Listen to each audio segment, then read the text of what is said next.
All right, here we are with Carl Moretti. Now, Carl, first things first, what happened to our Fighting Irish last week against Arizona State? Really, the question should be what happened against Florida State? That was 3 weeks ago. Last week was Arizona State. That's what I said, yeah. Well, when I can figure out what happened against Florida State, then I can figure out what happened against Arizona State. So that's really where it's at. It's still in Tallahassee. Well, I mean, Golson just looked like an entirely different quarterback in Arizona. He was. I mean, I think everything changed off the Florida State game. I think the whole season comes back to that, and that's where it's going to lie. Let's talk about boxing for a second. We're here in San Antonio tomorrow night at the Alamo Dome. Gilberto Ramirez and Fulgencio Zuniga. San Antonio seems like a hotbed at this point for boxing. What is it about this area that's drawn so well? Mexican-American, only one sports franchise in the Spurs, so the media loves it. It's right in the middle of the state, so anybody around Texas can get to it, and it's got the history, and that all adds up to a great fight town. Do you have to be careful when you get a place like this that becomes popular, where suddenly shows are drawing well, not to oversaturate that market, not to come back here too many times?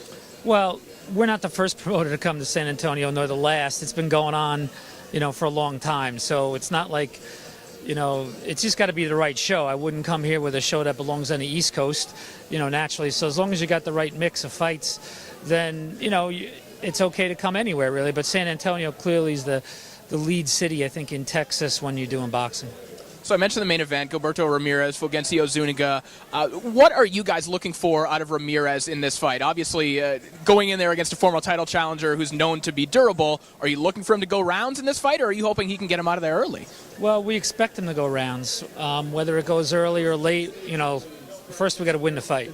And hopefully we look impressive doing it. And you just want the fans and the media to say after the fight, hey, we'd like to see that kid again. If we can get that out of that, then it's successful. But the main thing is just getting the win and looking good doing it.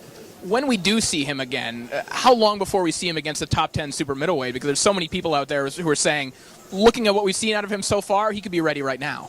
He probably is ready right now, but, this takes time. I think, he's got to get more well-known to the public and the media, and then television and the fans will grab onto it, and then it'll be a lot easier to make a fight against a bigger name. For now, you just keep going and getting who you can get when the offers are there. It's in a limited, base of 168 pounders. But as long as he keeps developing in and out of the ring, then he'll keep fighting, and he's on the path to where we want to go. Would you say that Oscar Valdez is pretty much on that same path? I know he's probably a few steps behind where Ramirez is in terms of his development, but same kind of star potential, you would say, in the co-feature? Yeah, I mean, the difference is, he's really just starting out. He's only had 13 fights. He's still on the 8-round level, probably ready to go to 10-round level, but there's no rush, in his development. We want to see how he does. He'll fight 5 times at least next year, if not 6, moving up to 10-round level. The featherweights are a little bit different because you can pick and choose a little bit more than super middleweights. So, that's the difference there, and the fact that, Gilberto has a head start on him just with age and experience. I imagine, though, after those 5 fights next year, with the bevy of featherweights that you guys have in your camp, I mean, you guys have to be kind of salivating at the matchups that you could make, assuming everything goes well. It's good to be rich in the featherweight division.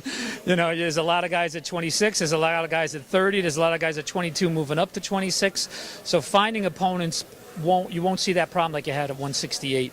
There's plenty of guys to go around.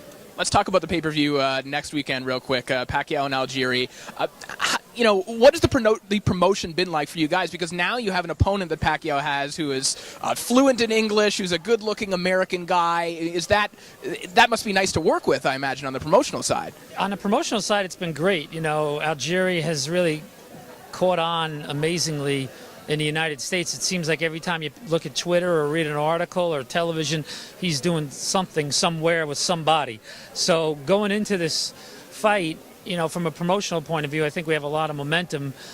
Separate of that, I think it's a real intriguing fight once the bell rings. Did you guys anticipate the promotion going this well? Because I'm sure at first, you have a guy that has the one big win that everyone saw against Provodnikov, but other than that, you have a guy that sort of works out a lot. You didn't know, you mustn't have known that you had so much to work with. No, this came to, I think, a surprise to all of us. We knew that there was a story there. Bob knew there was a story there. How it, really exploded from East Coast to West Coast, and the people that grabbed onto it, maybe because he's from New York, kicked it off and everything like that. I don't know, but hey, that's a great thing for boxing.